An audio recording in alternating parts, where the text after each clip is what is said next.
Buenas tardes a todos. Hoy vamos a hablar acerca de lo que es el proceso de socialización, es decir, el proceso a través del cual el sujeto se desnaturaliza y se convierte en un ser social.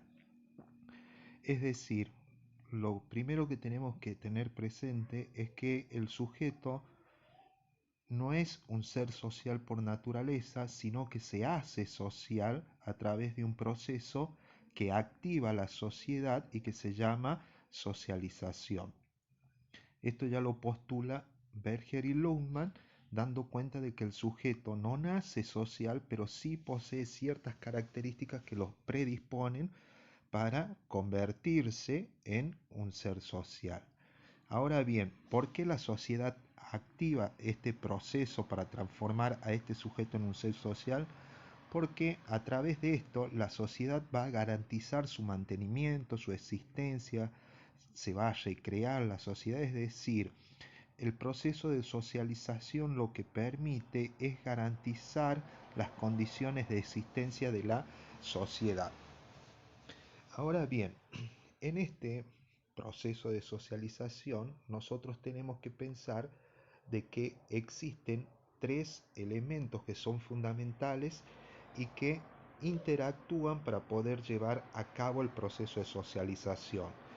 Es así que por un lado tenemos al individuo, por el otro a la sociedad y por el otro lado a la cultura, es decir, aquello que se va a transmitir y lo que va a permitir que el sujeto se transforme en un ser social. Si pensamos en el individuo, como lo decíamos anteriormente, no nace social, sino que tiene una predisposición. Esta predisposición viene dada por su condición biológica, ya que el sujeto al nacer es un sujeto indefenso, inmaduro. Esto lo que lleva es que tenga una cierta dependencia hacia otra persona. Desde el momento en el que el sujeto nace, ya se encuentra en una condición de inferioridad natural en donde necesita del otro tanto para sobrevivir, para poder garantizar su existencia, es decir, que tiene una dependencia hacia el otro, ¿sí? Entonces necesita el sujeto vivir con otra persona, tanto para su desarrollo social y psicológico. Esta convivencia, convivir con el otro, en sociología se llama situación social. Esta situación social el sujeto no la puede modificar desde un principio, sí después la va a poder modificar o participar en ella, tal como lo vamos a ver en la perspectiva subjetivista, pero en principio el sujeto no la puede modificar. Y para poder entrar y constituirse en un sujeto social activo, este debe ciertas pautas culturales, es decir, el sujeto para participar de la situación social debe adquirir la cultura. El otro elemento que forma parte en este proceso de socialización decíamos que es la sociedad, entendida como un conjunto de personas que tienen un sistema normativo común que comparten y a través del cual eh, forman y crean a los sujetos que en ella van a vivir a posterior. Entonces tenemos por un lado el sujeto, por el otro lado la sociedad y el otro elemento que decíamos, el tercero, es la cultura.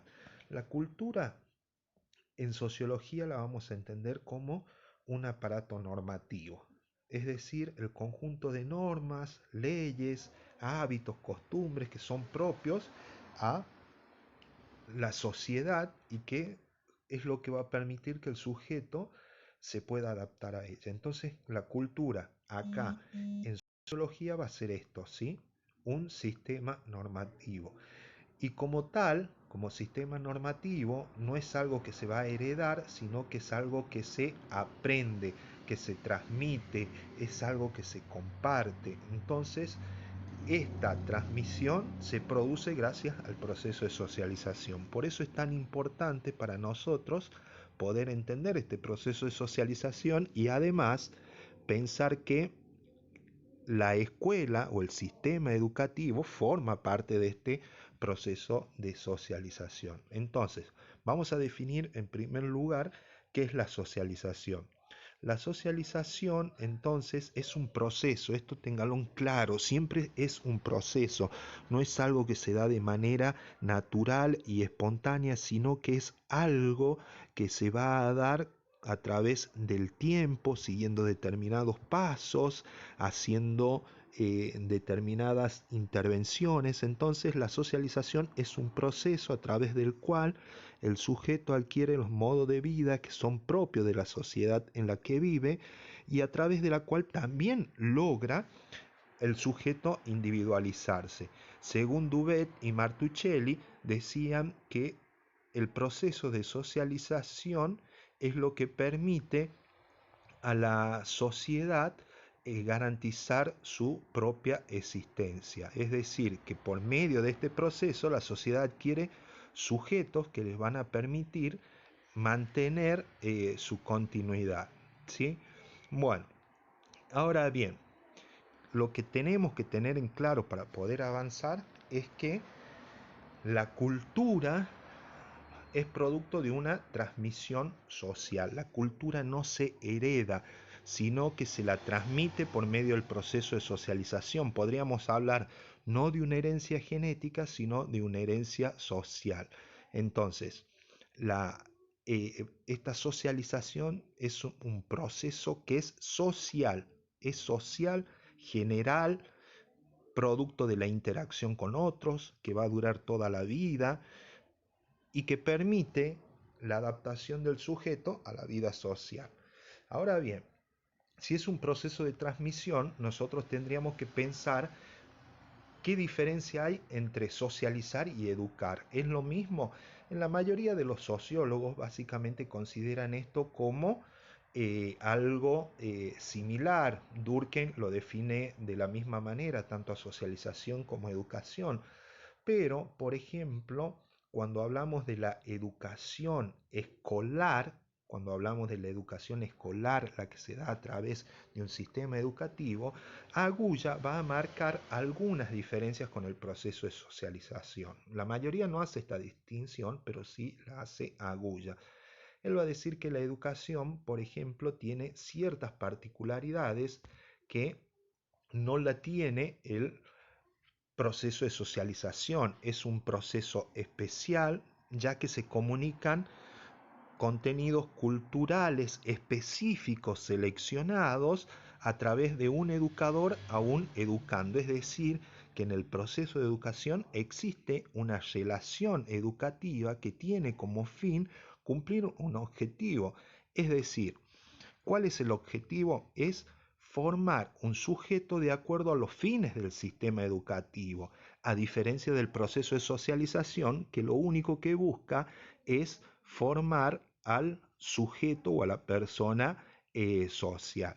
Entre otras características que tiene el proceso educativo, según Agulla, es que hay ejercicios de roles bien determinados, existe la figura de un educador, de un educando. En cambio, en la socialización no están definidos estos roles. Otra cuestión es que el educando es socialmente inmaduro y esto lleva a que exista una relación desigual dentro del ámbito educativo, es decir, que es asimétrica, no es una relación entre pares. Hay alguien que tiene un cierto poder sobre el otro. Además, también va a marcar a Agulla que es un proceso institucionalizado, es consciente, intencional, ¿sí? Entonces, hasta acá, hasta este punto, nosotros podemos decir que la socialización y la educación, según Agulla, son dos procesos diferentes. Cabe recordar que no lo es así para la mayoría de los otros sociólogos. En sociología no hay una sola forma de explicar el proceso de socialización. Va a depender muchas veces de lo que las corrientes que influyen en los distintos trabajos presentados por los sociólogos. Así, nosotros vamos a tener tres formas de entender el proceso de socialización. Una es la perspectiva objetivista, otra la perspectiva subjetivista y por último la perspectiva integradora. Vamos ahora a dar algunas características para que luego ustedes puedan ampliar con la lectura del texto de Ana María Brígido. Algunas de las características relevantes o sobresalientes dentro de estos procesos. Nosotros tenemos dentro de la perspectiva objetivista que está sostenida a partir de la corriente sociológica, ¿sí? De la corriente sociológica funcionalista con las ideas y los pensamientos de Emilio Durkheim. Como decíamos recién, dentro de esta perspectiva, socialización y educación va a ser lo mismo. ¿Cómo la va a definir? La socialización es la acción ejercida por generaciones adultas sobre las que aún no están maduras para la vida social, ¿sí? Esto es clave que lo entiendan de esta manera. No se trata de una madurez o inmadurez en el sentido biológico o en el sentido de edad, sino en cuanto a maduración social. ¿Cómo llegamos nosotros a esta definición? A partir de un análisis que Durkheim plantea. Él dice que, por ejemplo, en cada uno de nosotros existen dos seres. Un ser que es individual, que es propio de los estados mentales, de la vida personal, que no necesita ningún tipo de formación ni de intervención, y por el otro lado nos constituye a nosotros el ser social. Es decir, estamos formados por un ser individual y por un ser social. Este ser social es lo que se desarrolla a través del proceso de socialización o del proceso educativo y que constituye un sistema de ideas que expresa lo que el grupo pretende de ese sujeto y no los intereses o necesidades propias del sujeto, ¿sí? Entonces, la socialización acá va a tener como fin desarrollar a este ser social a través de la interiorización de pautas, de normas, de valores, pero no cualquier pautas, normas o valores, sino aquellas que son significativas para la sociedad. Dentro de las características que da Durkheim al proceso de socialización, va a decir que es un proceso inacabado, es decir, que dura toda la vida, comienza desde el momento en el que el sujeto mismo nace, va a terminar y concluir cuando éste muere, que el individuo cumple un papel pasivo ya que recibe la influencia que ejercen sobre él, que el encargado de transmitir por medio de las generaciones adultas este caudal cultural y este sistema normativo es la sociedad, que el sujeto se encuentra coordinado por la sociedad, que la sociedad lo determina, ¿sí? Y que la finalidad que tiene el proceso de socialización es la adaptación del individuo a la vida social en grupo, ¿sí? Bueno, esa es la forma que tiene la perspectiva objetivista de entender el proceso de socialización. Nosotros tenemos que entender que esta perspectiva objetivista siempre da una preeminencia del individuo, de la sociedad por sobre el individuo, ¿sí? Acá lo que interesa es la sociedad y los sujetos en realidad son funcionales a las necesidades de la sociedad. Hablábamos de otra forma de entender en sociología el proceso de socialización y es a través de la perspectiva subjetivista. Esta perspectiva está representada por las corrientes teóricas de la fenomenología social y del interaccionismo simbólico. Ya habíamos estado hablando un poco en la unidad número 1 del interaccionismo simbólico cuando lo veíamos a través de Goffman. En este caso lo vamos a ver a través de, o lo vamos a analizar a partir de Mead. ¿Qué plantea la fenomenología social y el interaccionismo simbólico?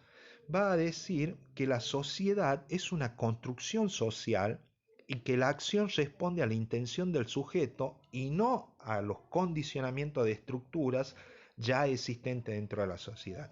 Esto es lo que marca la distinción entre una perspectiva y la otra. Acá habla de que la sociedad es una construcción y que el sujeto responde a sus intenciones o actúa de acuerdo a sus intenciones y no determinado por la sociedad, como decía, la perspectiva objetivista. Acá el interaccionismo simbólico va a decir que el sujeto interpreta los significados, los signos, crea nuevos, opta a actuar de manera diferente a las que ya están establecidas, es decir, que el sujeto tiene un papel activo en el proceso de socialización. Toma aquello que se le transmite, pero no actúa de manera mecánica, sino que hay una construcción, una reconstrucción de formas de actuar. Bueno, acá este proceso de socialización va a decir Mead que el sujeto o la persona está constituida, como lo planteaba Durkheim anteriormente en la otra perspectiva, que está compuesta por dos partes. Una que es el yo y la otra parte que es el mí. El yo son las características espontáneas, únicas, aquella que genera respuestas libres, sin ningún condicionamiento. Es con lo que nacemos, digamos, con lo que desarrollamos primero. Ese es el yo. Y por el otro lado tenemos el mí. El mí es algo que se construye o se desarrolla gracias a la intervención de la sociedad. El mí va a actuar como un sensor del yo, es un componente social, controlan las respuestas del yo, este que hablábamos anteriormente, representa las demandas de la sociedad, y el mí es lo que se va a desarrollar a través del proceso de socialización. Y acá van a intervenir dos elementos para poder desarrollar el mí. Uno es el otro significante y el otro elemento es el otro generalizado. Es decir, estos dos elementos es lo que van a permitir desarrollar este componente social en nosotros que se llama mí. El otro significante son aquellas personas directas, es el núcleo social próximo del sujeto, aquellos que tienen una significación afectiva. El otro generalizado representan valores, reglas de la cultura y es lo que se aprende a partir de la interacción. Es decir, el otro significante alude a personas, al círculo social próximo, y el otro generalizado ya no alude a personas, sino que alude a valores, reglas, costumbres, hábitos que son propios de la cultura. Ahora bien, el desarrollo del mí, de este componente social que tenemos nosotros, se da a través de 4 etapas. La imitación, a través del juego y a través del deporte. A través de 3 etapas, quiero decir. La imitación es el aprendizaje que tenemos inicialmente, a través del cual copiamos actitudes de los adultos. El juego es la etapa en donde empieza el sujeto a incorporar roles de otros, ¿sí? Y la etapa del deporte es cuando se produce el verdadero desarrollo del mí, en donde asume el papel de otro en una situación social, y básicamente hacemos esta analogía con el deporte, o se hace esta analogía con el deporte, porque en esta etapa ya se ajusta estrictamente a ciertas reglas, ajusta su conducta a las necesidades del equipo. Bueno, sobre esta parte, ¿sí? Sobre esta parte, que es el desarrollo del self, ¿sí? Va a surgir el mí. Una vez que nosotros desarrollamos el self, sale el desarrollo del mí, ¿sí? El mí va a ser aquella parte social que nosotros tenemos, pero que se constituye en el aspecto reflexivo del sujeto. Es la capacidad que tiene el sujeto de reflexionar sobre su propia conducta, sobre experiencias que le han pasado y que permite que el sujeto pueda ver consecuencias a futuro. ¿Sí? Es decir, es como una autorreflexión sobre nuestros propios actos, teniendo en cuenta experiencias y consecuencias a futuro. Para desarrollar tanto el self como el mean, va a decir Mead que es fundamental el lenguaje. Gracias al lenguaje se va a poder desarrollar este proceso de socialización. Entonces, recapitulando, acá vamos a decir que el sujeto tiene un papel activo en esta perspectiva, interpreta el significado en una determinada situación y que se crea a partir de un proceso de interacción con otros. Ahora veamos la perspectiva integradora. Esta es la tercera perspectiva que nosotros tenemos para poder entender el proceso de socialización. Esta perspectiva integradora está sostenida, fundamentada a través de autores como Berger y Luhmann, en donde dice que la sociedad es producto de un proceso dialéctico. Es decir, no es una construcción del sujeto, no es un determinismo de la sociedad, sino que es un proceso que está en permanente movimiento entre ambos componentes, tanto del sujeto, de la cultura y de la sociedad. Ellos van a definir el proceso de socialización como una inducción amplia y coherente del individuo al mundo objetivo de una sociedad o a un sector de él. Este se da a través de dos etapas. Esta inducción o esta socialización se da a través de dos etapas, una que es la socialización primaria y la otra que es la socialización secundaria. La socialización primaria se desarrolla en la estructura social próxima y tiene ciertas características. Generalmente esta estructura social próxima suele ser la familia, no necesariamente siempre tiene que ser ella, puede ser cualquier otra estructura social próxima. ¿Qué características posee esta socialización primaria? Que hay una mediatización del mundo por el otro significante, es decir, que el otro significante filtra y selecciona qué contenidos va a adquirir el sujeto. Tienen importancia los afectos en esta primera etapa, hay una adhesión emocional hacia el otro significante.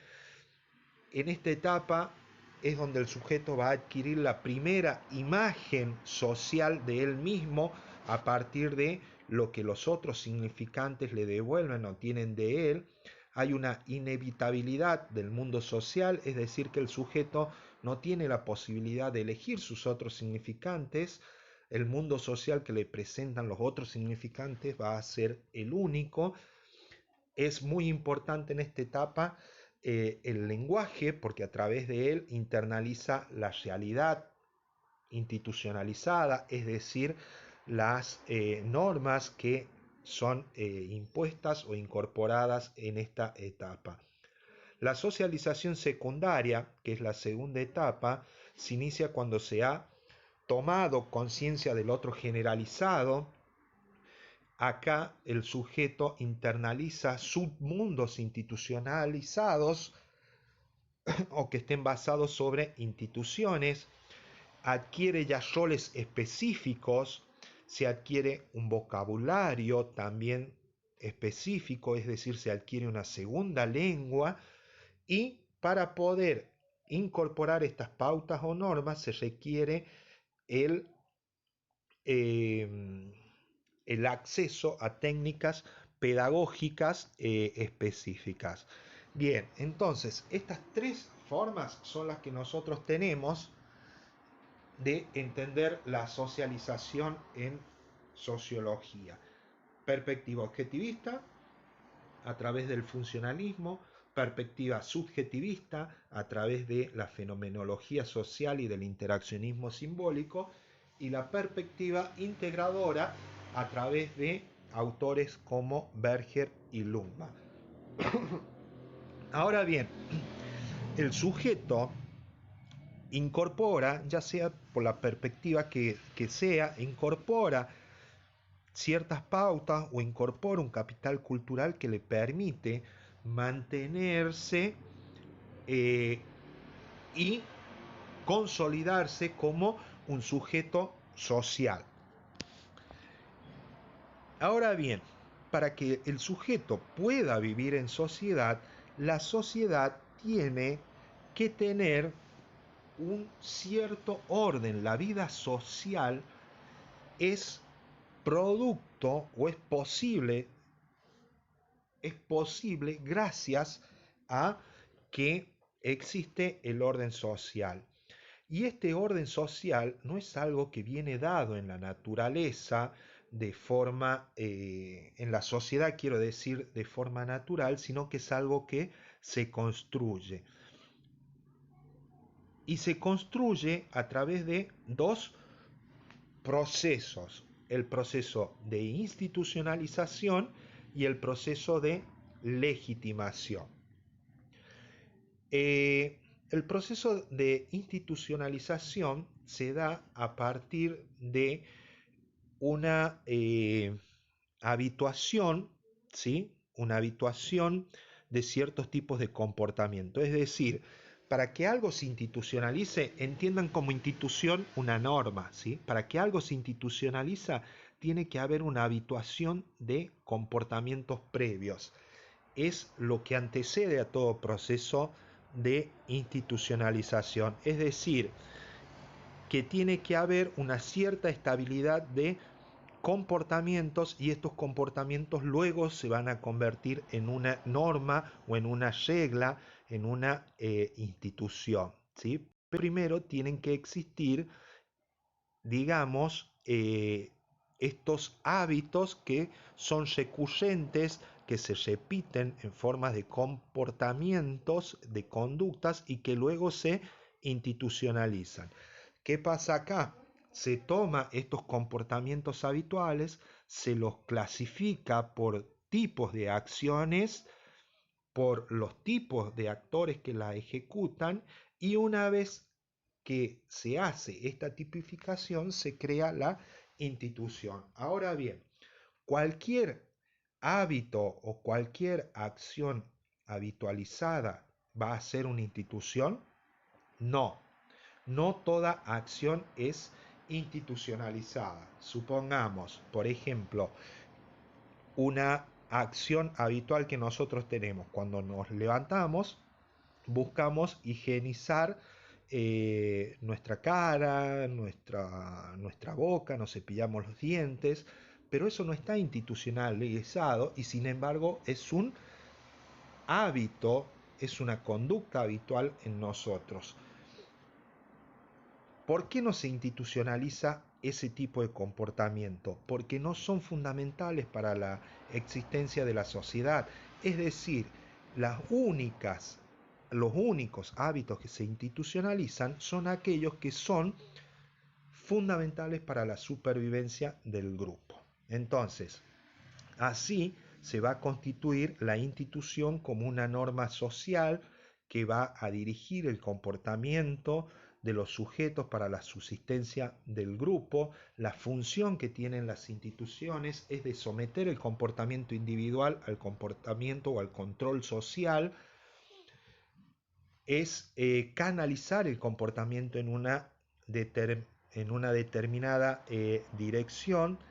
Entonces, se produce la institucionalización, más allá de que no sea aceptada por todos, pero para que algo se institucionalice tiene que ser aceptado por la mayoría, ¿sí?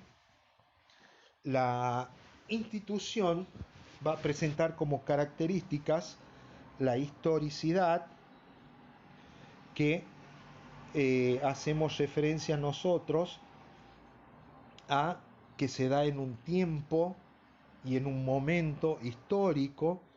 Otra característica es el control.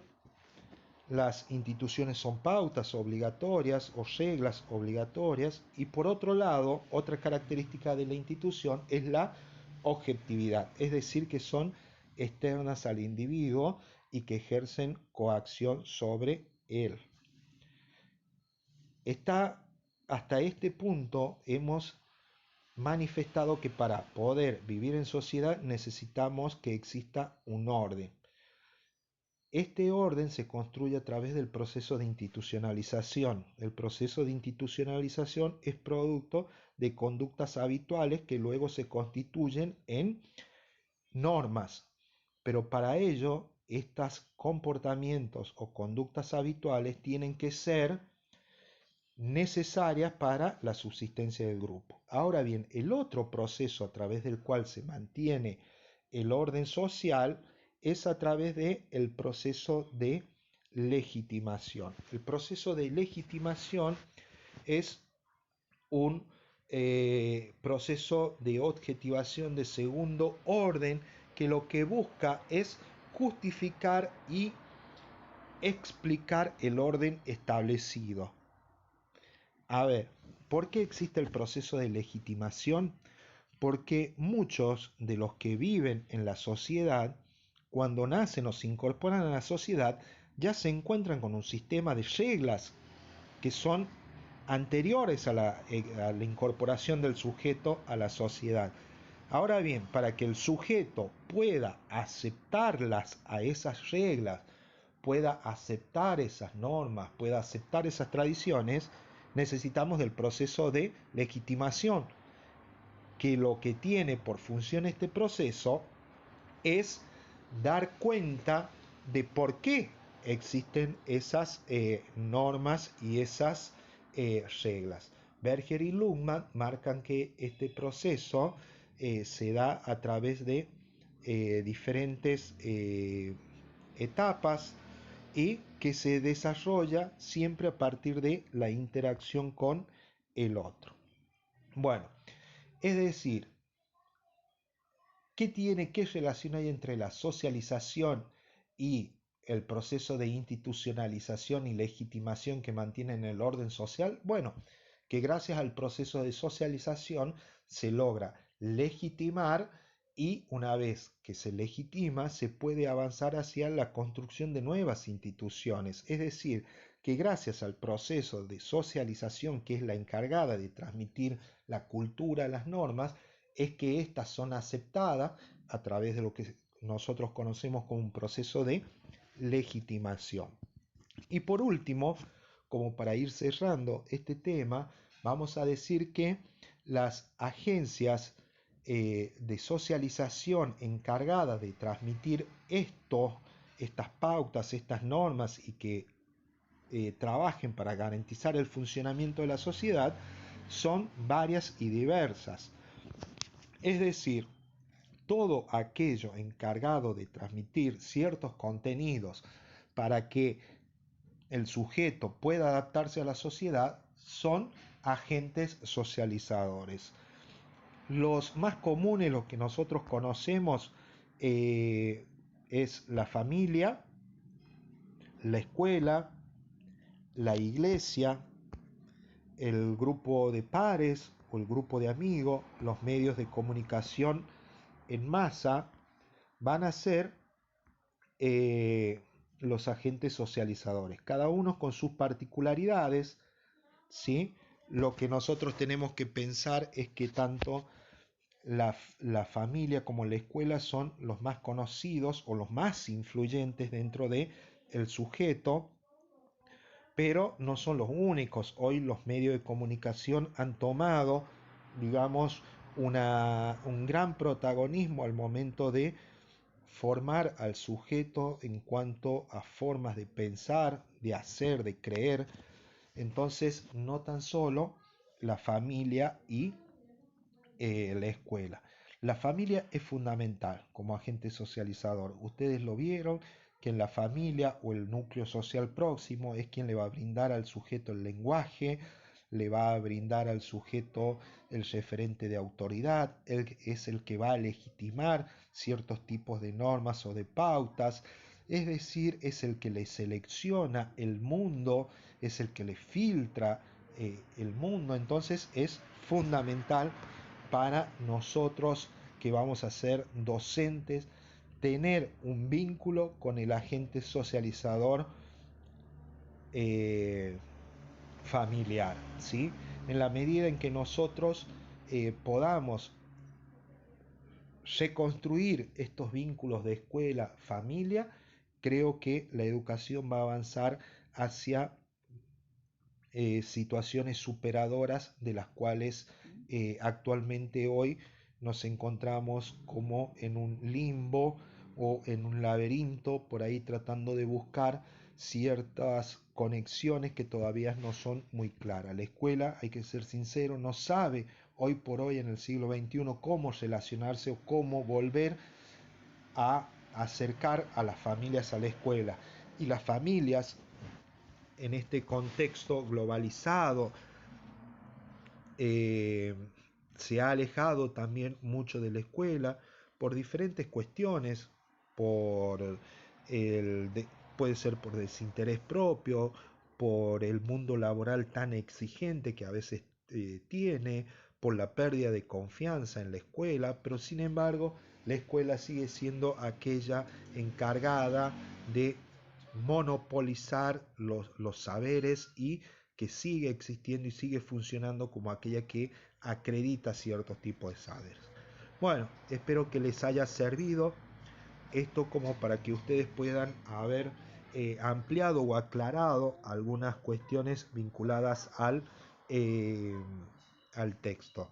Así que ante cualquier consulta, ya saben, pueden escribir a los grupos de trabajo que tenemos, escribir al WhatsApp, siempre acá dispuestos a ustedes a seguir ayudándolos, seguir aprendiendo juntos y seguir construyendo. Espero que estén